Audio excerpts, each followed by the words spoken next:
그리스도인인 우리는 항상 주님의 제자로 살기를 원합니다.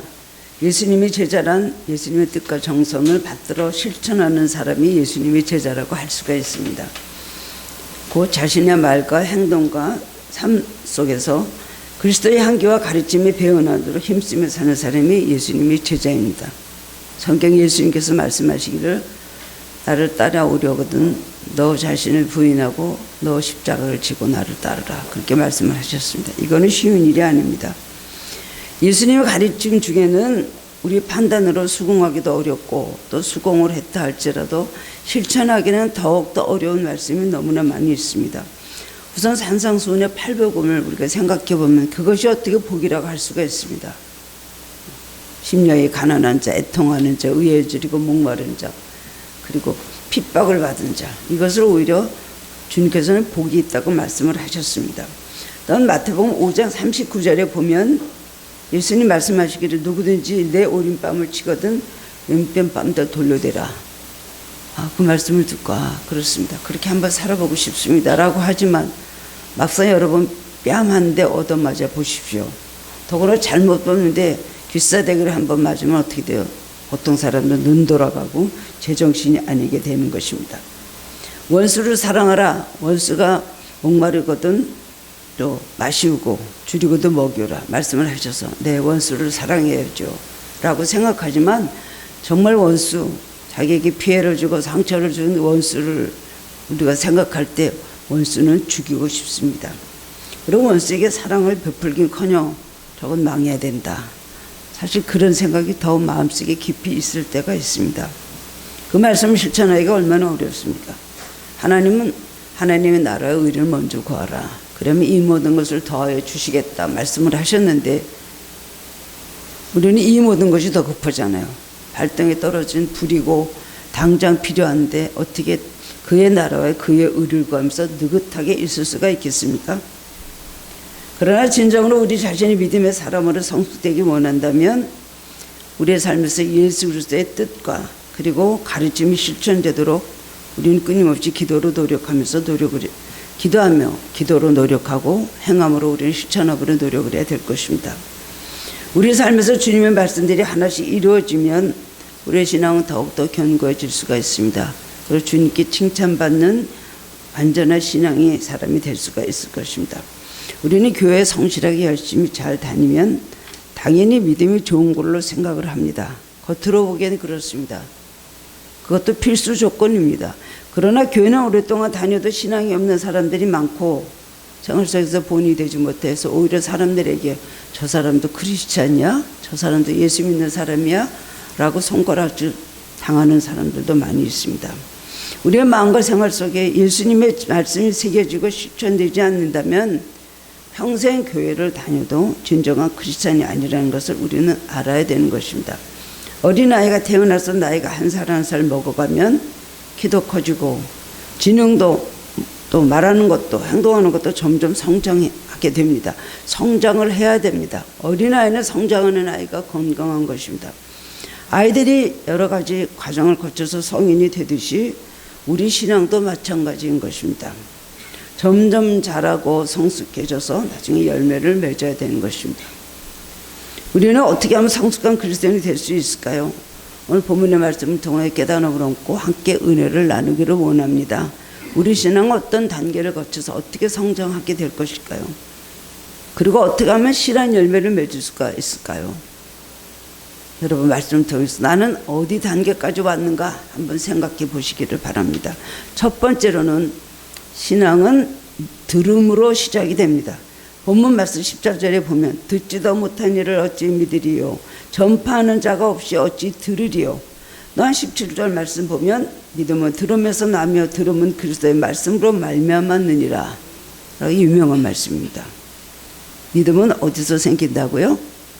들음에서. 그것이 바로 우리의 믿음이 시작이 된다는 것입니다. 그렇기 때문에 우리 그리스도인은 복된 길을 가진 사람들입니다. 바디메오도 길에 앉아있다가 예수님이 지나가신다는 말을 들었어요. 소경 거지였던 바디메오가 앉아있는데 예수님이 지나가시는 말을 듣고 그 귀가 복된 사람이었습니다. 벌떡 일어나서 다윗의 자손 예수여 나를 불쌍히 여기소서 하고 소리를 지르며 그 음성을 예수님께서 들으시고 그 눈을 고쳐주셨잖아요. 그날로 그는 눈이 밝아지고 예수님의 제자가 돼서 예수님의 길에서부터 따라갔다고 했습니다. 주일 예배 나와서 하나님 말씀에 귀를 기울일 때 믿음은 성장하게 되는 것입니다. 적어도 일주일에 한 번은 교회 나오셔야죠. 주일 예배는 하나님께 우리가 몸을 보이고 제가 하나님의 자녀로서 이렇게 왔습니다 하는 것을 보이는 것입니다. 은혜 받고 주일날 복도 받는 날이지만 가장 중요한 것은 하나님의 자녀로서 하나님의 아들로서 딸로서 하나님 앞에 나를 보이는 것입니다. 그리고 말씀을 들 때 우리에게 복된 길을 열어주셔서 은혜 받게 하시고 또 영혼의 안식을 얻게 하시고 한 주간을 지나갈 수 있는 지혜와 능력을 얻게 주신다는 겁니다. 신앙인은 먼저 겸손한 마음으로 하나님 말씀을 들을 수 있는 귀를 가진 사람입니다. 그래서 예수 믿는 사람들은 다 복되지만 특별히 귀가 복되어야 됩니다. 하나님을 우리가 뵐 수 없지만 말씀으로 듣고 우리 신앙이 자라기 때문입니다. 누가복음 14장 35절에 보면 들을 귀가 있는 자는 들을지어다 그랬습니다. 또한 계시록 2장 7절에 보면 귀 있는 자는 성령이 교회들에게 하시는 말씀을 들을지어다 라고 했습니다. 오늘도 말씀을 들으면서 한 사람은 잘 듣고 마음에 새기고 결심을 하고 돌아갑니다. 그만큼 믿음이 성장하게 되는 것이죠. 한쪽에서는 듣고 또 한쪽에서는 여러 가지 복잡한 생각을 하게 되면은 우리가 예배 시간에 우리 신앙이 어떻게 들음으로 은혜를 받는 그 약속이 이루어지겠습니까? 우리 기도할 때도 그렇죠. 찬양할 때도 그렇죠. 우리 모두 다 귀를 열고 하나님 말씀 듣고 우리의 찬양을 통해서 또 주신 은혜를 우리는 받아야 되는 것입니다. 하나님 말씀에 세 가지가 있습니다. 첫 번째는 계시된 하나님의 말씀인데 말씀이 육신이 되어 이 땅에 오신 예수 그리스도가 바로 그것입니다. 성육신하신 예수 그리스도, 예수님은 말씀이죠. 둘째는 기록된 하나님의 말씀, 바로 로고스라고 하는 것입니다. 이것은 성경에 있는 모든 진리의 말씀을 말합니다. 세 번째는 레마의 말씀이 있습니다. 이건 선포된 하나님의 말씀입니다. 이것은 강단에서 선포된 설교이기도 하고 많은 말씀 중에 특별히 내 자신에게 주시는 말씀을 레마라고 합니다. 많은 말씀이 로고스에 있습니다. 그 말씀 중에 오늘은 내가 레마의 말씀 뭘 받아서 내가 이 세상을 이기고 승리하고 지혜를 얻어서 살 수 있을까요? 오늘 이 레마의 말씀을 통해서 하나님께서 나에게 주시고자 하는 그 계시가 뭡니까? 이걸 매일매일 우리는 받아야 돼요. 로고스의 말씀을 매일 읽는 사람은 감동이 없습니다. 이 많은 말씀 중에 도대체 나한테 어떻게 하라는 건가? 오늘은 어떻게 되는 건가? 판단이 안 오죠. 그럴 때 말씀 붙잡고 기도할 때 그 말씀이 내 안에서 심령을 쪼개고 내 마음에 깊이 들어와서 나에게 감동을 줍니다. 이것이 레마의 말씀. 똑같은 말씀 받아도 다 레마의 말씀 서로 다른 의미로 받아들이게 되거든요. 이것이 항상 있는 사람은 성령 충만한 생활을 할 수가 있습니다. 우리에게 큰 감동으로 부딪혀 오는 것, 또 우리에게 불같은 불이 막 일어나면서 내 마음이 뜨거워지고 찔림을 받게 되는 것, 이거 바로 레마입니다. 이 세 가지 말씀을 통해서 하나님 우리에게 들려주시고 우리는 그 말씀을 듣고 깨닫고 순종하며 나갈 때 우리 신앙이 마구 자랄 수가 있는 것입니다. 모든 신앙의 위인들은 하나님 말씀을 경청한 사람들이었습니다. 성경을 보면 창세기 12장 1절에 보면 믿음의 조상인 아브라함도 하나님께서 너는 너의 고향과 친척과 아버지 집을 떠나서 내가 너에게 지시할 땅으로 가라. 그 말씀을 처음 들었습니다. 그 부르심을 들었습니다. 그리고 그의 믿음의 역사가 시작된 것을 성경에는 말씀하고 있습니다. 두 번째로는 출애굽기 3장에도 보면 모세는 불이 붙은 떨기나무에서 모세야 모세야 부르시는 하나님의 음성을 들었습니다. 이게 뭔가 하고 가까이 가니까 하나님 말씀하셨어요. 너는 이스라엘을 인도해내서 내 조상에 약속하신 젖과 꿀이 흐르는 가나안으로 이 백성을 인도해 가라. 그 말씀을 하시면서 소명을 받았습니다. 그래서 결국 그 약속을 믿고 바로왕 앞에 서게 되고 그 다음에 이스라엘 광야에서 인도하는 굉장히 위대한 지도자가 되었습니다. 그의 믿음의 출발점 역시 들음에 있었습니다. 모세도 어렸을 때부터 그 어머니 요게벳으로부터 굉장히 신앙교육을 잘 받았습니다. 너는 히브리 민족이다. 우리의 고향은 가나안이다. 우리는 그곳으로 결국 가게 될 것이다. 우리가 섬겨야 될 분은 바로왕이 섬기는 신이 아니라 우리에게 유일하시고 우리 하나님 대신 여호와 하나님이시다. 그걸 가르쳤어요. 로고스 말씀을 듣고 있었습니다. 그럼에도 불구하고 자기 레마의 말씀을 듣지 못했어요. 민족에게 그렇게 역사하셨나? 우리 민족이 앞으로 그렇게 될 것인가? 그 일이 어떻게 해서 그렇게 될 것인가? 라고 생각하고 있었죠. 그런데 호렙산 불꽃 가운데서 말씀하시는 하나님의 음성을 듣고 레마의 말씀 자기 마음속에 와서 부딪히고, 그때는 하나님께서 직접 자기에게 무엇을 원하시는지를 알게 되었고 그 일을 하는 첫발걸음을 뛰게 되었습니다. 이사야 6장 이사야 선지자의 소명의 장면에도 내가 누구를 보내며 누가 우리를 갈고 하는 음성을 들었을 때 드디어 이사야는 내가 여기 있습니다.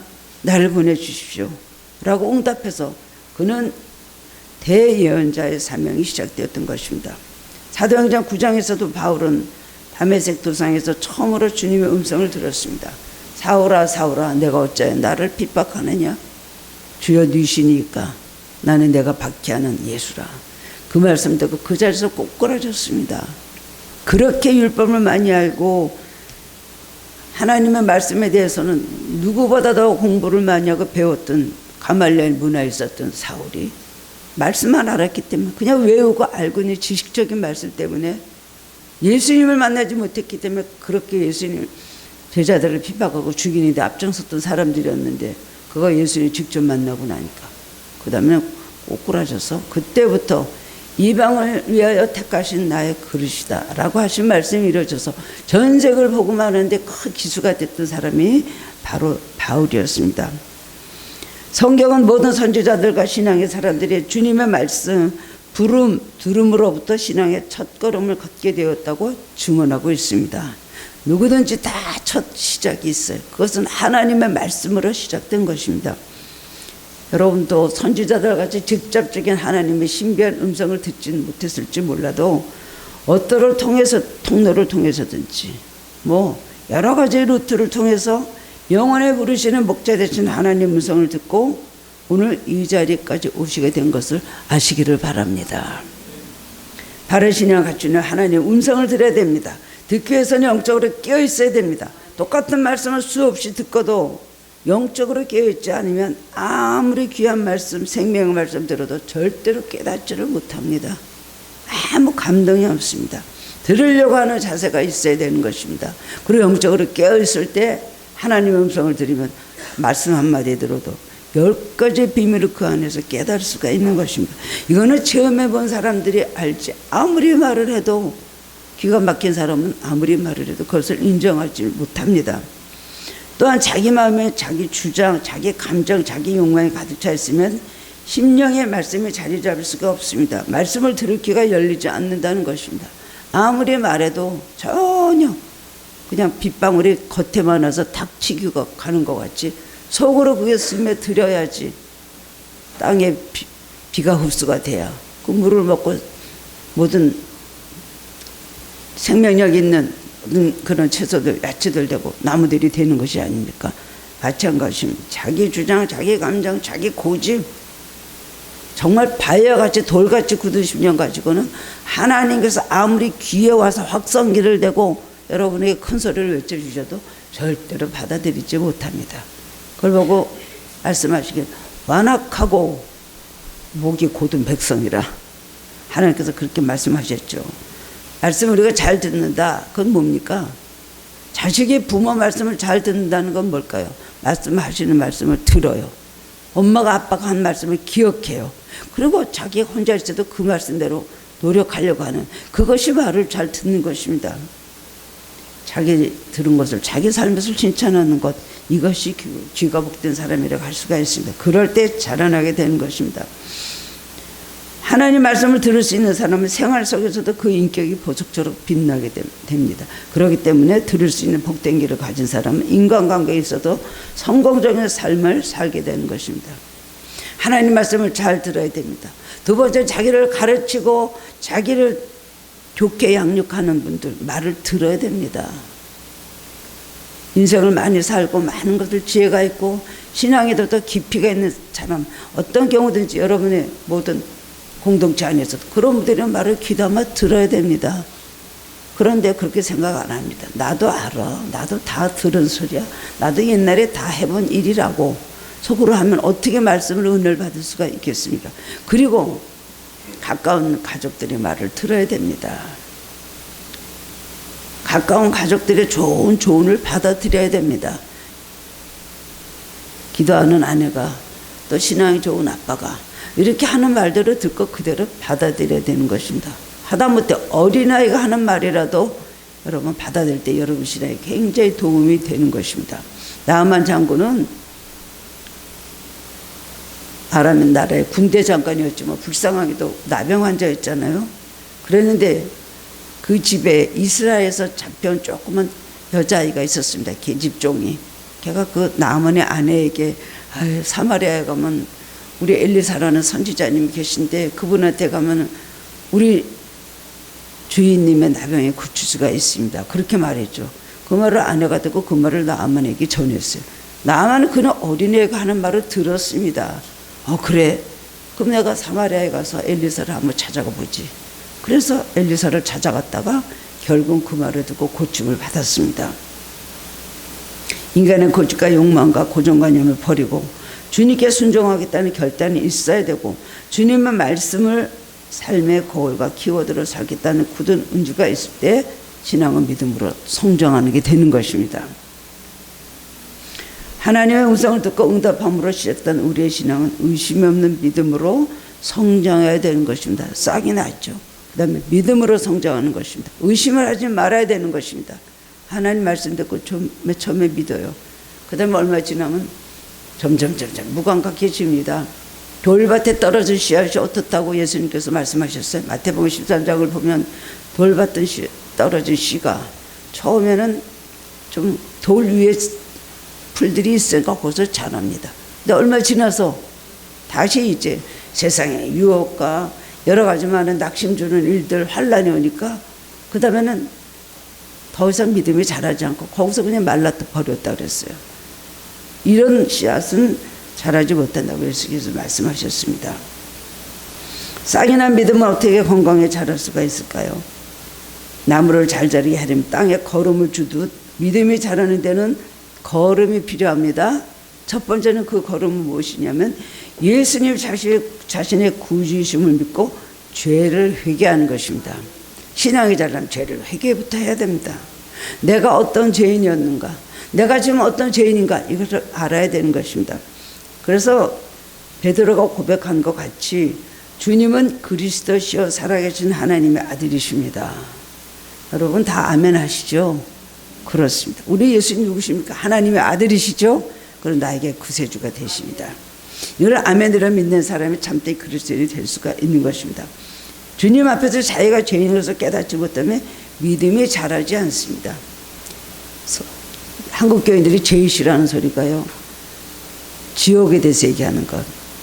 그 다음에 여러 가지 잘못하면 하나님 앞에 매를 맞는다는 심판의 얘기, 이런 거 아주 싫어하고요. 그 다음에 세 번째로는 당신 죄인입니다. 죄를 회개하시오. 막 화를 낸대요. 예수 믿을 때 죄를 한번 회개했지. 그 다음에 내가 깨끗하게 살았는데 뭘 맨날 죄인 하느냐고. 다 성도들이 아주 싫어하기 때문에 목사님들이 죄에 대해서는 잘 얘기를 하지 않는다고. 저는 죄에 대해서 저도 깨달으라고 하고 여러분도 깨달으시라고 죄에 대한 얘기를 종종 합니다. 자신이 죄인이라는 것을 깨닫게 되면은 주님의 십자가를 바라보게 되고 그 십자가 앞에서 정말 겸손해질 수밖에 없습니다. 겸손해져 자신을 낮추고 자신이 죽으면 그곳에 주님의 말씀과 은혜가 들어오고 감사하게 되는 것입니다. 나 같은 죄인 살리신 주 은혜 놀라와 부르면서 정말 아멘 아멘 하면서 부르게 되죠. 내가 무엇이기에 날 사랑하십니까? 라고 하면서 찬양 부를 때 눈물이 나죠. 그런 고백이 있는 사람은 신앙에 쑥쑥 자라게 된다는 것입니다. 예수를 믿어야 되겠다는 그 씨앗이 자라서 예수를 믿겠다는 마음에 이제 그 믿음이 좀 자라게 해서 그런 생각이 들기 시작해요. 그 다음에 자라야 되는데 믿음이 있어야 자라는 것입니다. 내가 죄인이라는 것. 옛날에 회개했으니까 그로 끝나나요? 죄는 매일매일 회개해야 되는 것입니다. 우리가 밥을 먹고 나면 화장실에 매일매일 가듯이 우리는 항상 하나님 말씀으로 자신을 말씀의 거울에 비춰보고 성령의 감동으로 죄를 회개할 것이 없는가, 그걸 구해야 됩니다. 복 달라고만 구하죠. 돈 달라고만 구하죠. 잘 되게 해달라면 구하죠. 자기 죄를 회개할 시간이 어디 있습니까? 이럴 수가 있습니다. 옛날에 집안에서 딸이 나면 오동나무를 심었다고 합니다. 그 오동나무가 자라서 그걸 가지고 딸이 시집갈 때 오동나무로 장롱을 만들어 주기 위해서 오동나무를 심었다고 합니다. 그런데 오동나무는 1년만 자라면 밑동에서부터 잘라주지 않으면 꽉 찬 오동나무로 자란답니다. 1년마다 그냥 밑동을 잘라준대요. 그렇지 않으면 빨리 자란 그냥 겉으로 보면 빨리 자란 겉만 저거는 좋은 나무다 하고 잘라보면 속이 비어있다는 거예요. 속 빈 강정이라는 말이 있잖아요. 1년마다 오동나무 밑동을 잘라주듯이 우리는 매일매일 회개해야 되는 것입니다. 그렇다고 죄의식에 사로잡혀서 매일날 죄인입니다 하고 어깨도 못 피고 나 같은 죄인이 뭐 할까 이런 것은 아닙니다만 매일매일 회개하고 용서해 주신 하나님의 사랑을 체험하고 하나님께서 주신 새 힘과 용기를 얻어가지고 매일매일 삶을 살아갈 수 있는 것입니다. 회개도요 좀 종종 자주 해야 됩니다. 여러분 때가 많아지면은 그 때가 목욕할 때 샤워 갖고 됩니까? 때가 많은 사람 어떻게 해요? 목욕탕 가서 옛날에 노인들 뜨거운 데 가서 그냥 때를 불리면 그 때가 그 다음에 그냥 불러져서 나면 그 다음에 그냥 국수 같은 때가 나왔다고 하지 않습니까? 근데 요새는 매일매일 깨끗하게 목욕들을 하기 때문에 샤워만 갖고 우리가 매일매일 샤워하는데 신앙생활도 마찬가지입니다. 오랫동안에 하나님 떠나서 지은 그 누룽지같이 굳어있는 붙어있는 그런 때들 그런 죄악들은 정말 하나님의 은혜로 깊이 들어가서 말씀으로 뜨거워지고 회개하는 마음이 될 때 우리는 그 죄를 씻어버릴 수가 있고 용서함 받을 수가 있는 것입니다. 죄는 엄청나게 많이 져놓고 잠깐 그냥 저는 저 죄인입니다. 용서해 주실 걸 믿습니다. 그리고 죄를 다 회개해야 됐다고 하면 안 된다는 것입니다. 죄는요 무엇을 자기가 잘못인지 알아야 돼요. 생각해야 돼요. 깨닫게 해주시는 은혜를 구해야 됩니다. 그리고 죄를 깨달으면 하나님의 고백을 해야 되고 용서함을 받아야 됐다는 확신이 있어야 되는 거예요. 그래야지 다시는 죄를 반복하지 않게 되고 하나님 앞에 자유함을 얻는 그런 마음에 굉장히 상쾌함과 기쁨과 사도행전 말씀대로 유쾌한 날이 너에게 이르리니 그런 기쁨을 얻을 수가 있는 것입니다. 회개와 자기 성찰을 모르는 사람은 교만의 독버섯같이 퍼져나가서 그렇습니다. 그런 사람은 우리 땅 병들어 있기 때문에 건강하기가 쉽지가 않습니다. 모든 질병은 병균을 제거하는 데서 고침을 받는 것인데 마찬가지로 우리의 생각과 성품과 행동에 밖에 있는 죄악들을 하나하나 깨닫고 회개할 때 우리 신앙은 건강하게 자라나게 됩니다. 많은 분들이 이런 질문을 하세요. 목사님 저는 오랫동안 믿어도 왜 아무 체험도 없고 감동도 없고 뭐 아무 어떤 깨달음도 없고 왜 이럴까요? 왜 신앙이 자리 잡고 이렇게 영성이 자라지 않은지 나도 남들과 같이 좀 화끈하게 믿어보고 싶고 뭔가 깨닫고 눈물도 흘려보고 싶고 그런데 왜 그게 안 될까요? 원인이 뭔지 아시면 진정으로 진지하게 회개를 해보지 않았기 때문에 그래요. 그런 분들은 죄가 항상 깔려있기 때문에 늘 병들어 있습니다. 조금 낮았다가 또 재발하고 하듯이 병이 그렇듯이 하나님 앞에 그런 사람이 진정으로 내가 하나님 앞에 회개할 수 있는 회개의 영을 부어달라고 기도하고 하나님 앞에 그냥 뉘우치고 울든지 뭐 뒤집어지든지 소나무 뿌리를 뽑든지 라고 기도하다 보면 주님을 만나게 되거든요. 죄를 회개하면 주님 오십니다. 그때부터 같이 함께 사시는 것입니다. 그럼 우리는 그때부터 건강하게 자라날 수 있는 것. 한 번씩 뒤집어지는 회개가 있어야 됩니다. 나는 회개하지 않아도 된다고 생각하죠. 건강하다고 생각하죠. 자기도 모르게 병원 가면 암상기입니다. 이런 말을 듣지 않습니다. 항상 우리 신앙을 점검해보고 내가 하나님 앞에 뭐를 회개해야 될 것인가. 우리가 바른 길 걸어가는데 정말 각도계가 1도라도 2도라도 옆으로 나가면 결과적으로 엄청난 것으로 흘러가게 된다는 것입니다. 이게 회개가 첫 번째 걸음입니다. 두 번째는 또 하나의 걸음. 자기 삶에 하나님 분명한 섭리와 선하심과 간섭하심이 있는 것을 믿는 믿음이 있어야 됩니다. 그럴 때 우리 믿음이 자라는 것입니다. 이 믿음이 있으면 하나님 사랑에 대한 절대적인 신뢰를 가지고 있습니다. 그리고 하나님 의지하고 자기 삶을 전적으로 우리의 주권자 대신 하나님께 맡기는 것, 이런 믿음이 있어야 신앙이 쑥쑥 자라게 되는 것입니다. 그렇기 때문에 믿음이 있으면 슬픔도 고난도 실패도 다 하나님의 사랑의 손길과 또 은혜입니다. 이상하게 그런 고백을 하게 되는 것입니다. 믿음의 눈으로 보면 이 세상 모든 것이 은혜하는 것이 없습니다. 마귀가 하는 일도 있지만 하나님은 마귀가 우리를 쓰러뜨리려고 오히려 환난을 통하여 사건을 통하여 하나님 그것을 축복으로 바꿔주시거든요. 그러기 때문에 어떤 환난도 우리가 그것을 은혜로 받으면 다 축복으로 바뀌게 되는 것입니다.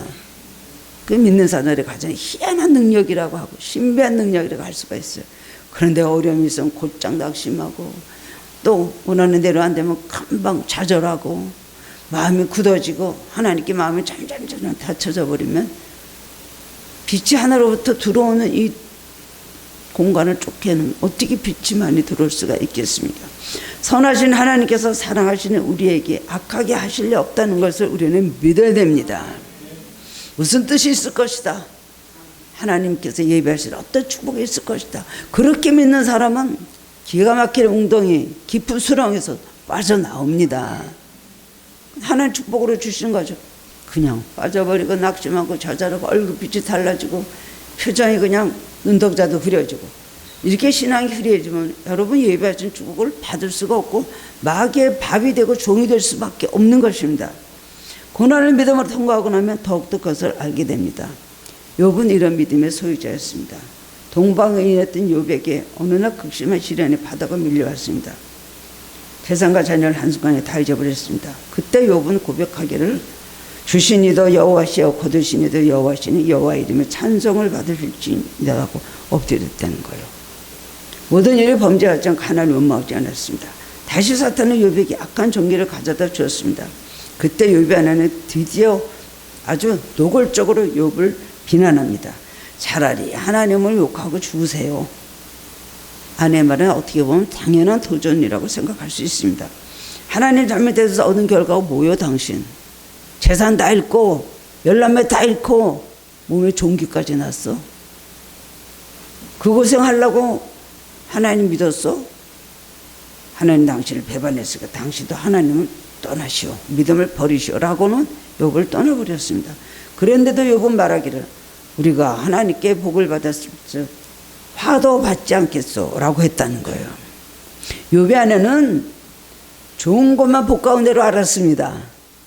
욥은요 좋은 것과 나쁜 것을 다 하나님의 은혜로 믿었다는 거예요. 이런 차이가 있었습니다. 여러분 복만 은혜로 여기십니까? 하나님께 주신 모든 환난과 나쁜 것도 실패도 슬픔도 좌절도 하나님의 은혜로 받아들입니까? 그런 믿음이 있을 때 우리 신앙은 정말 쑥쑥 자라게 되는 것입니다. 나무들은 햇볕만 필요한 것이 아니다. 폭풍우도 필요하고 그 다음엔 가뭄의 시련도 필요한 것입니다. 우리 신앙에 성장하려면 고난의 은혜가 있어야 되는 것입니다. 애굽에서는 이스라엘 백성은 아무것도 몰랐어요. 그냥 10가지 재앙으로 바로의 강팍한 목을 꺾고 고생당해서 잘 살다가 그리고 홍해를 건널 때만 해도 굉장히 기뻐서 좋아했습니다. 가나안에 금방 들어갈 줄 알았죠. 하나님 그 다음에 광야를 인도하셨어요. 왜냐하면 사람의 떡으로만 사는 것이 아니고 여호와에서 나오는 모든 말씀으로 사는 영적인 사람, 신앙의 사람을 알게 하기 위해서 고난을 주신 겁니다. 맨 처음에 은혜 받아요 여러분. 첫 신앙이 있어요. 그 다음에 하나님께서 연단하실 때 얼마나 많은 은혜를 받고 신앙이 성장이 되고 정말 그야말로 열등생이었던 바보 같았던 돌머리가 하나님 말씀을 다 깨닫게 되는 우등생으로 변하게 되는 것입니다. 고난을 받아보면 철이 나지 않습니까? 그렇기 때문에 고난도 축복도 형통도 다 하나님께서 주신 은혜입니다. 그걸 믿는 믿음이 있을 때 우리는 성숙하게 된다는 것입니다. 세 번째로는 신앙은 섬김으로 열매를 맺습니다. 예수님이 우리들의 신앙 속에서 반드시 그 열매를 찾으십니다. 그래서 예수님이 가르쳐줘서 열매에 관한 얘기가 굉장히 많이 있죠. 요한복음 15장 4절에 보면 내 안에 거하라 나도 너희 안에 거하리라. 가지가 포도나무에 붙어있지 않으면 스스로 열매를 맺을 수 없음 같이 너희도 내 안에 있지 않으면 그러하리라. 그리고 열매를 맺지 못한 나무는 어떻게 한다 그랬어요? 이 가지들은 뭐하다가 불에 던져 살은다. 그거 어디죠? 지옥이죠. 지옥. 무서운 심판, 무서운 형벌을 예수님께서 말씀하셨습니다. 열매 맺지 않는 삶, 그냥 입만 무성한 것까지도 여러분 구원을 받을 수가 없다는 얘기 아닙니까? 바로 그 말씀이죠. 우리는 반드시 삶의 신앙에 열매가 있어야 됩니다. 열매가 없는 무화과 나무, 예수님께서 저주하셨잖아요. 우리들이 신앙에서 열매가 없으면 저주를 받게 된다는 무서운 경고의 말씀을 기억하시기 바랍니다. 우리가 지금 열매를 내놓으라는 우리 삶에 이렇게 오랫동안 예수 믿고 잘 믿는데 무슨 열매를 내놓을 수가 있겠어요? 뭐를 내놔봐라 하면 뭐를 내놓겠습니까? 여러분, 저는 흔히들 그렇게 말하죠. 저 기도생활, 봉사생활, 헌금생활 빼놓지 않고 다 하고 있습니다. 그것도 열매로 아주 필요한 부분이에요. 그러나 그것보다도 중요한 것은 보이는 것보다 내 자신 속에 있는 내면을 더 귀하게 보신다는 거예요. 그 열매를 속에 맺어야 되는 거예요. 겉으로 나타나는 표면적인 생활, 이것도 중요하죠. 그건 한 현상일 뿐입니다. 여러분이 매일 열심히 신앙생활하고 교회에서 무슨 일 하면 참 좋아요.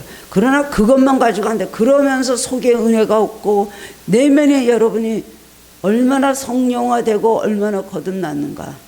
여러분 영혼에 진실함이 있습니까? 착함이 있습니까? 여러분 안에 깨끗함이 있습니까? 이것이 더 귀중한 열매라는 것입니다. 성령의 열매 9가지가 그거 다 영적인 열매인 것입니다. 여러분 속에 영적인 열매가 맺혀지지 않고 겉으로 아무리 그냥 겉으로 보는 신앙생활 잘한다고 하는 것, 습관적인 생활, 이것으로는 주님 앞에 성숙한 신앙이라는 인정을 못 받게 되는 것입니다. 가장 중요한 것은 열매예요. 포도나무는 무슨 잎이 볼 거 있습니까? 관상형인 나무가 절대로 아니잖아요. 포도나무같이 가지도 울퉁불퉁 어디다 써먹을 데도 없는 나무라고 합니다. 뭐 하나를 만들 수가 없대요. 잎도 그렇죠. 그러나 그런 나무에서 열매를 그렇게 탐스럽게 맺을 때 주님은 포도나무의 비유를 들어서 매 포도나무라고 말씀하죠. 포도나무는 이스라엘 3대 귀한 열매 중에 하나인 것입니다. 주님은 찾으시는 그렇기 때문에 열매를 먹고 섬김의 열매입니다. 겉으로 보는 섬김도 중요하지만 마음을 얼마나 신실하게 섬겼는가. 주님의 부르시는 음성을 들음으로 여러분의 신앙의 싹이 터지고 또 죄인됨을 회개하고 성정된 신앙이 되었다면 그 다음에는 꽃만 화려하게 내놔서는 안 된다는 것입니다. 열매 맺도록 걸음을 줘야 되는데 이 걸음은 바로 섬기는 것입니다. 섬기는 것이 뭘까요? 나를 죽이고 남을 섬기는 일에 익숙해지는 것입니다. 남을 사랑하는 일에 익숙해지는 것입니다. 조금 무시당하면, 조금 자존심 건드리면, 남이 알아주지 않으면, 대접받지 않으면, 손해 좀 보면, 남보다 낮은 자리에 좀 서면 분노하고 쉽게 시험에 들고, 그리고 또 그런 관계에서 원수되는 일이 얼마나 많습니까? 이거는 아주 초보적인 애기 같은 신앙입니다. 남이 기분 나쁘게 굴었다고, 목사가 쪽쪽 섭섭하게 혹시 하는 것까지 보여줬다고, 그거 가지고 시험에 들고 자기 신앙이 지치고 흔들려서 되겠습니까? 주님 보고 믿는 것이지 우리는 사람 보고 믿는 것도 아닙니다. 예전에 오시던 분들 가끔 그런 분들이 있어요. 저기 나갈 때 제가 눈 안 마주쳤다고 그 길로 교회 나가서 5분 안에 저 목욕실에 앉았는데 전화 와요. 인사했는데 인사 안 받았다. 그래서 교회 나가셨던 어떤 분도 있었습니다. 다른 분하고 그렇게 인사도 못 받나 봐요. 엄청나게 막 제가 빌었어요. 그게 아니라고, 사랑합니다 막 자매님 난리쳐도 몽땅 다 가족을 다 끌고 나가버렸어요. 신앙은 성숙해져야 됩니다. 그 다음에 성숙해졌다면 열매를 맺어야 되는 것입니다. 저 사람은 정말 누가 봐도 확실한 크리스찬이 됐구나, 참된 그리스도인이라는 말을 들어야 되는 것입니다. 남보다 낮은 자리 조금 무시당하면 그것 때문에 기분 나빠가지고요, 막 그것 때문에 신앙생활 잘하다가 꺾어버리면 그 나무는 얼마나 아깝습니까? 예수님 마가복음 10장 43절 45절에서 여자들이 영광의 자리를 탐낼 때 이렇게 말씀하셨습니다. 너희 중에는 그렇지 않을지니 너희 중에 누구든지 크고자 하는 자는 너희를 섬기는 자가 되고 너희 중에 누구든지 으뜸이 되고자 하는 자는 모든 사람이 종이 되어라 하리라. 인자가 온 것은 섬김을 받으려 함이 아니라 도리어 섬기려 하고 자기의 목숨을 많은 사람의 대성물로 주려 함이니라. 하늘의 하나님이시면 삼위 중에 하나님이셨던 예수님이 땅에 없어서 사람들에게 자기 목숨을 주시려고 죽으러 오셨어요. 말구유에서 태어나셨고 누우셨고 그 다음엔 십자가에서 그 삶을 마감하셨습니다. 이런 거 보면서 우리는 섬김으로 자신을 낮추는 습관을 해야 됩니다. 희생하는 것 없이는 섬김이 되지 않습니다. 희생하는 것은 자기를 거룩으로 내놓는 것이에요. 왜 소금을 예수님께서 말씀하셨을까요? 방부제 역할 안에 소금은 녹아야 되는 것입니다. 자신이 살아서 자기를 죽이지 않는 것은 아무것도 이룰 수가 없는 것입니다. 우리는 십자가의 길을 걷는 그리스도인입니다. 주님의 교회는 섬김으로 이루어지고 우리는 그러면 세상과 다른 모임이 되어야 되는 것입니다. 교회를 사랑과 지혜와 미래의 공동체를 이루기 위해서 우리 자신이 어떻게 섬겨야 될 것이 깨닫고 실천해야 되는 것입니다. 또한 우리 섬김은 나눔으로 이것이 확장이 되는 것입니다. 교회 역사는 나눔의 역사입니다. 주님께서 나눠주신 복음, 주님의 사랑을 나눠야 되는 것입니다. 땅끝까지 이르러 내 증인이 되리라고 하신 말씀을 따라 복음을 나눔으로 하나님 나라는 확장이 되었습니다. 복음을 나누는 동안 개인의 신앙도 확장됩니다. 여러분 전도를 하면 그 사람이 좋은 것 같죠? 전도받는 사람이 수지 맞는 것 같이 생각하죠? 시간을 할애해야 됩니다. 물질도 써야 됩니다. 계속해서 자존심도 상하면서 계속해서 그 사람에게 권면해야 됩니다. 그 사람이 열매 맺을까지 계속 노력하고 자신을 낮춰야 됩니다. 섬겨야 됩니다. 전도받는 사람이 왕이에요, 처음에는. 그러면 이런 손해나는 짓을 내가 왜 할까? 내 신앙도 하나 주체를 못하는데 무슨 남을 전도한다 그래 하면서 주저앉아 버리거든요. 내 능력 갖고는 안 된다 포기해버리거든요. 절대 그렇지 않습니다. 전도를 하다 보면 얼마나 많은 축복을 주시는 줄 압니까? 영적 축복을 주십니다. 기도 능력을 주십니다. 전도를 하기 위해서 자기가 노력을 했기 때문에 은혜를 받게 됩니다. 그리고 하나님께서 실생활에 있어서도 전도하는 분들에게 하나님께서 많은 세상의 조건으로 축복을 많이 해 주십니다. 전도는 그렇기 때문에 그 사람도 좋지만 전도하는 사람이 더 축복을 받고 다 양적인 축복받는 것이 바로 전도인 걸 아시기 바랍니다. 복음을 나누는 것이 전도입니다. 내가 복음을 받았다면 나눠야죠. 나눠줘야죠. 왜 입을 다물고 있습니까? 나에게 뭔가 가진 것이 있다면 나눠줘야죠. 시간이 있다면 시간도 나눠, 힘이 있다면 나눠줘. 나에게 주신 달란트가 있다면 나눠줘야죠. 나에게 또한 물질이 있다면 그것도 나눠줘야죠. 근데 우리는 늘 부족하다, 늘 모자라다. 그리고 내 욕심을 채우기 위해서니까 주님께서 주신 것이 아직 충분하지 않다고 생각하는 거예요. 나는 나눠줄 것이 없어. 내가 아직은 아닌데. 그런 사람은 어느 때가 돼도 자기네 때가 안 됐다고 생각을 한 채로 이 세상을 떠나게 되는 것입니다. 우리는 생명도 나눠줘야 됩니다. 사랑도 나눠줘야 됩니다. 복음도 나눠줘야 됩니다. 늘 우리를 구원하는 자신을 두고 채우려는 노력만 하는 것으로 끝이면 안 되는 것입니다. 늘 구걸을 주님 앞에 구걸만 하는 거. 나는 줄 것이 없습니다. 나눠줄 것이 없다고 하지만 나눠줄 것은 너무나 많이 있습니다. 복음의 은혜, 또 주님께로 받은 사랑, 지극히 작은 자 하나에게 나눈 재물들은 나눈다고 없어지거나 적어지는 것이 아닙니다. 이상하게 나눠주면 나에게 더 풍성하게 되어서 돌아오거든요. 복음을 나눠줘 보십시오. 성령 충만해집니다. 저도 전도 병신 돌 때 한동안 참 교회 방침으로 열심히 순종하다가 참 전도를 많이 하게 되었는데 전도를 많이 할 때 얼마나 많은 영적 능력을 받았는지 모릅니다. 포기하려고 그러면 꿈으로 보여주세요. 포기하려고 그러면 그 사람의 실정을 알려주세요. 그러다 보면 전역을 하고 그 말해갖고 그 사람이 깜짝 놀라서 꼬꾸라져서 교회 나온 경우가 많이 있었어요. 부족한 것은 관심이 부족한 것이고 헌신이 부족한 것입니다. 사랑이 부족한 것입니다. 구원받지 못한 사람에 대한 긍휼함, 가난하고 소외된 자들에게 대한 긍휼함, 작은 것이라도 나누기를 원하는 주님의 마음을 유면하는 것이 바로 그것이 우리가 문제라는 것을 알아야 되는 것입니다. 우리가 나눔의 삶을 사는 것은 주님께 우리가 구하는 것을 더 풍성히 받게 하는 길입니다. 이것을 알아야 되는 것입니다. 기도를 나눠줍시다. 사랑을 나눠줍시다. 그리고 시간을 봉사함으로 나눠줘야 됩니다. 복음을 나눠주고 모든 것을 우리가 없는 것 말고 있는 것 중에서 나눠주면 우리의 신앙은 더욱 깊어지고 하나님께서 우리에게 주신 것을 더 풍성하게 채워주실 것입니다. 없는 자는 인색하다 보면 그것도 빼앗기고 있는 자는 더 풍성하게 해준다 그랬습니다. 여러분, 기독교는 굉장히 생산적인 것을 강조하는 종교입니다.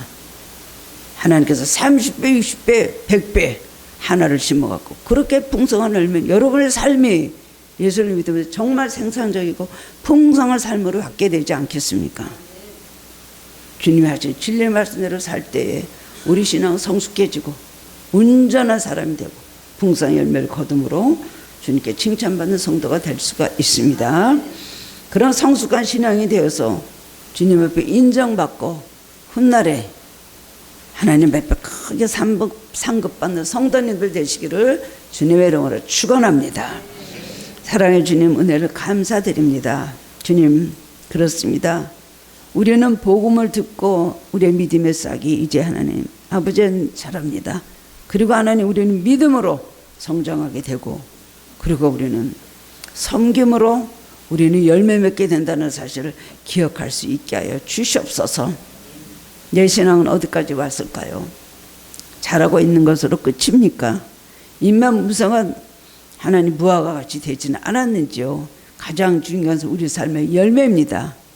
우리를 자라게 하시고 우리를 하나님 은혜를 주신 것은 우리가 열매 맺기 하는 것을 알고 우리 삶의 풍성한 열매, 주님께서 찾으신 열매를 아버지 맺을 수 있게 하여 주옵소서. 이는 우리들의 삶에 매일매일 성장하기 원합니다. 제자리 걸음하지 않기를 원합니다. 어린아이 같은 초보적인 신앙 버리게 하여 주시고 하늘이 깊어지고 하나님 나라를 아는 지혜와 지식이 풍성하게 되게 하여 주옵소서.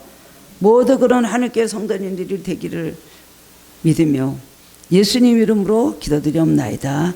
아멘.